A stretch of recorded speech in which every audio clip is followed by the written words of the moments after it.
Hello guys, and welcome back to the channel. Now I bring you this particular story not so much for the substance of the story, but because of the personalities involved. So the particular personality involved in this particular story is a young girl called Meram Indimi. Meram Indimi. So Meram Indimi is the daughter of a northern Nigerian billionaire, and of course when you hear the word northern Nigerian billionaire, you immediately think oil blocks.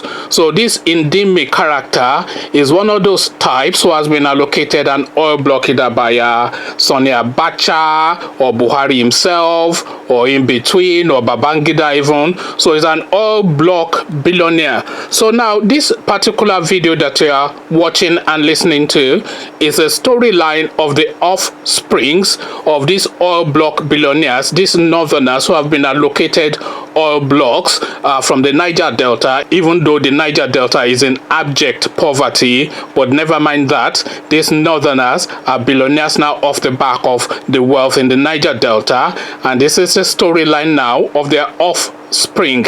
So now there's a video clip of this girl, by the way, in this video, is embedded in this video, so watch on. So you'll see the girl herself narrating her own story. But before she does that, hear this. I want to be a voice to those suffering in silence. Billionaire daughter Myriam Indimi opens up about her battle with depression and anxiety.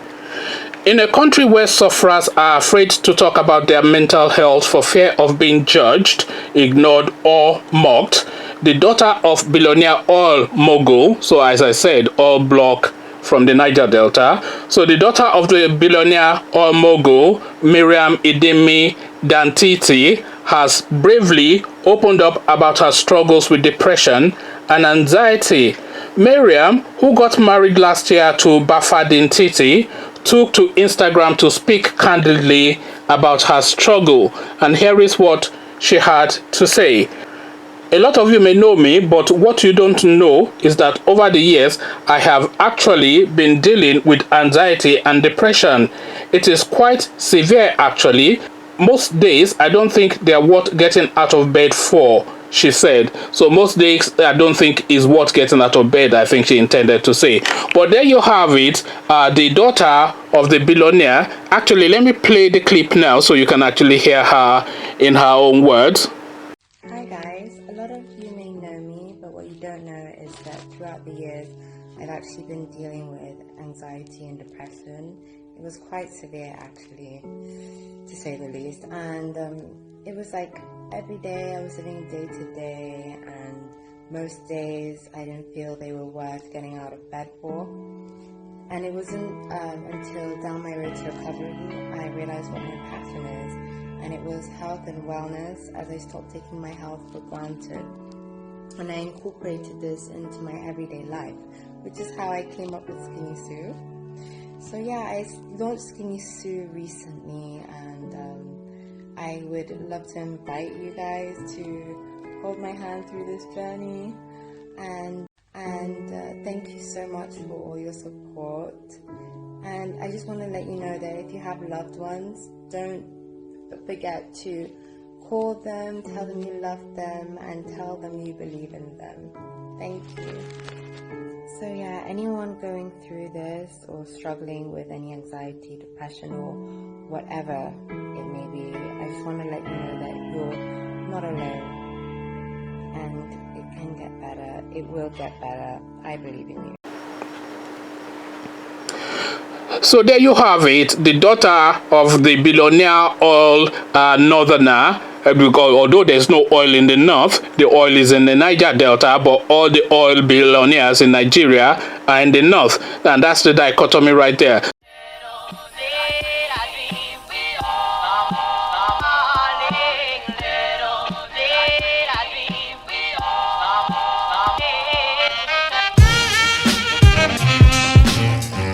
You never pay now. I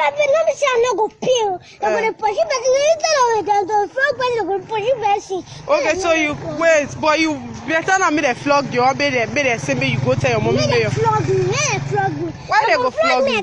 They flog. The can go tired. They go tired for flogging. They go flog. They go tired. And they say that stuff. I tell they say I saw my father. And they say that stuff.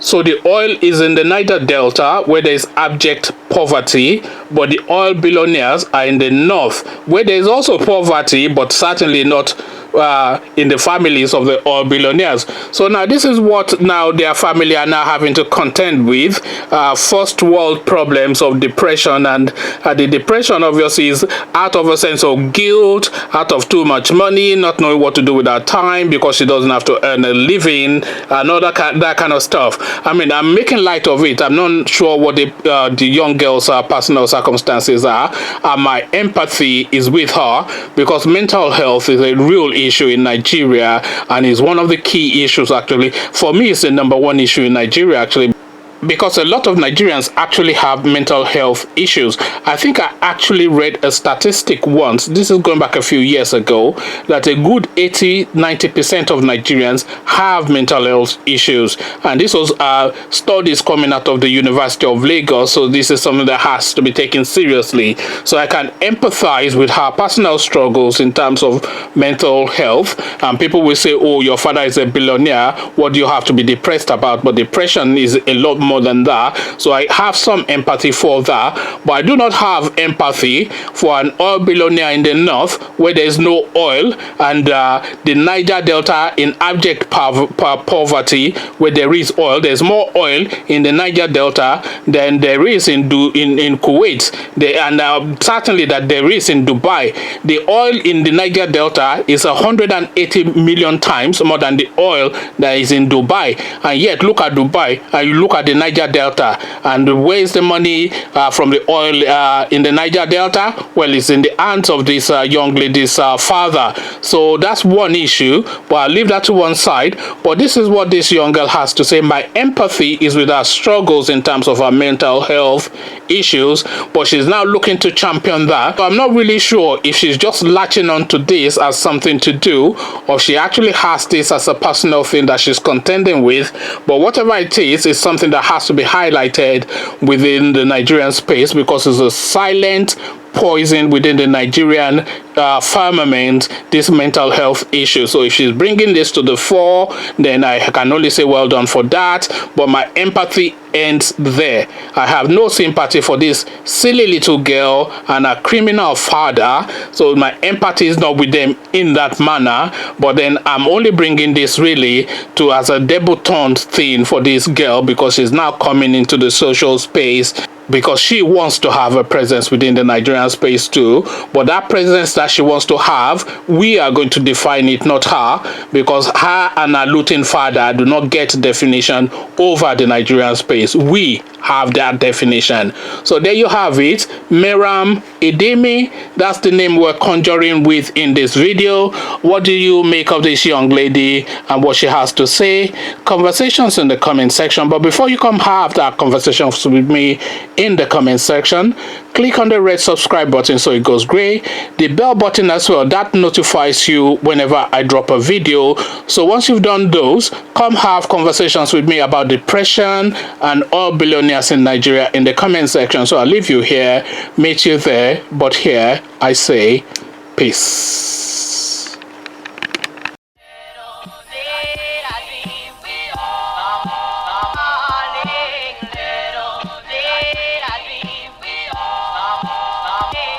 happy now.